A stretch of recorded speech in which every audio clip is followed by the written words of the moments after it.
Assalamualaikum warahmatullahi wabarakatuh. Terima kasih yang telah menonton video saya pada kesempatan kali ini. Izinkan saya untuk menampilkan video untuk memenuhi ujian akhir semester dari mata kuliah Manajemen Logistik dengan judul pembahasan yaitu Sistem Manajemen Logistik dari Universitas Pancasila Bekasi tahun ajaran 2023 sampai 2024. Sebelumnya, perkenalkan diri saya terlebih dahulu. Saya atas nama Siti Alimantus Syadia dengan nomor NIM 28921502999 dengan prodi Manajemen kelas regular plus weekend dengan mata kuliah Manajemen Logistik oleh dosen pengampu yaitu Ibu Wina Sari Kusumandang Tias, SIP, SE, MM dari Universitas Pancasila Bekasi, Fakultas Ekonomi dan Bisnis. Di sini ya, sebelumnya kita bahas dulu yaitu tentang pengertian dari sistem manajemen logistik.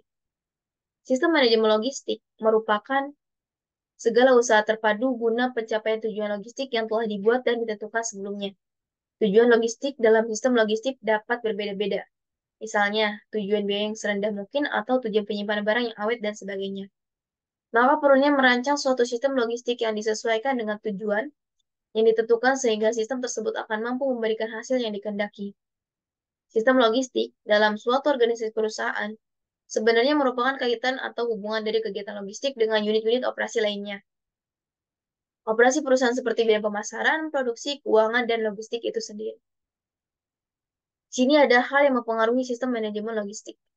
Pengaruh-pengaruh dari luar perusahaan yang mempengaruhi kegiatan logistik seperti yang pertama, struktur industri, yang kedua, pasar yang dituju, yang ketiga, peraturan pemerintah, yang keempat, strategi bersaing, yang kelima, keadaan perekonomian, yang keenam, manajemen penyedia, dan yang terakhir adalah kebiasaan pembeli. Di sini ada faktor sistem logistik. Operasi perusahaan dari dalam dan luar organisasi, perusahaan sangat mempengaruhi kegiatan logistik. Karena kegiatan ini tidak bisa berdiri sendiri, melainkan harus selalu mempertimbangkan kepentingan bagian lain. Perusahaan yang melakukan efisiensi logistik akan mendapatkan keuntungan dalam biaya dan jasa. Di sini ada faktor-faktor dalam sistem terpadu organisasi perusahaan.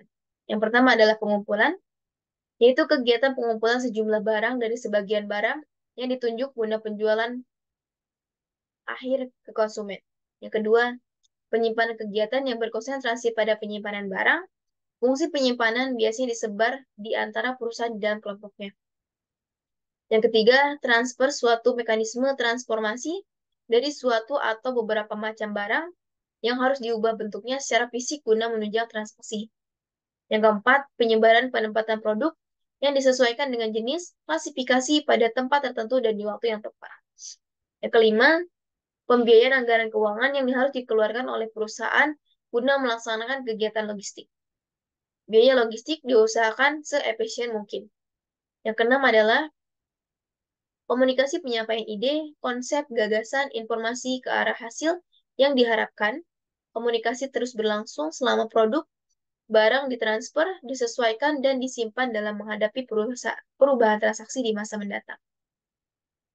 Di sini ada unsur dari sistem manajemen logistik. Ada 5 unsur yang digabungkan untuk membentuk sistem logistik dalam organisasi perusahaan.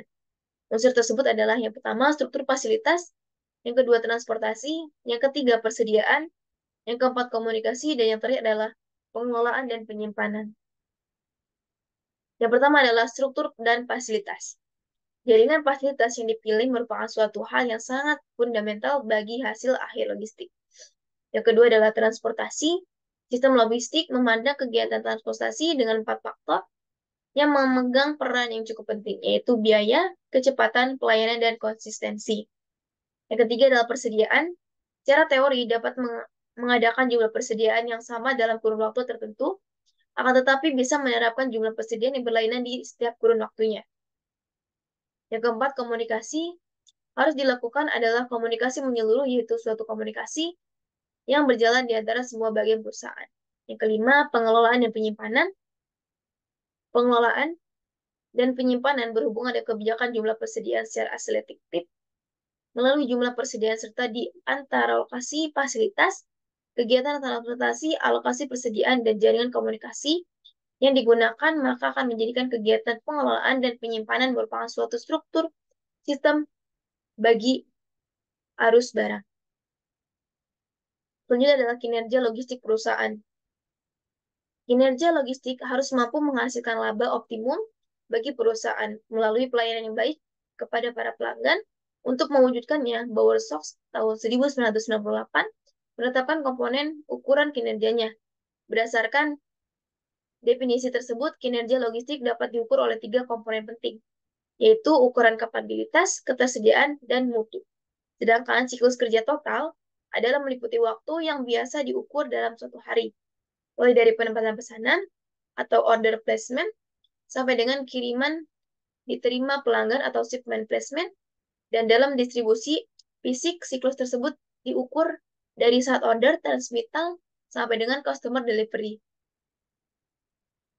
Di sini ada tahapan-tahapannya, yaitu yang pertama adalah customer order, yang kedua adalah order transmittal, yang kedua order di processing atau order diproses, selanjutnya adalah order fulfillment, order transport ataupun order yang ditransportasi, dan customer delivery. Mungkin itu saja yang dapat saya sampaikan. Kurang lebihnya saya memohon maaf karena saya masih tahap pembelajaran. Saya Siti Lematus Syadia mengucapkan terima kasih. Wassalamualaikum warahmatullahi wabarakatuh.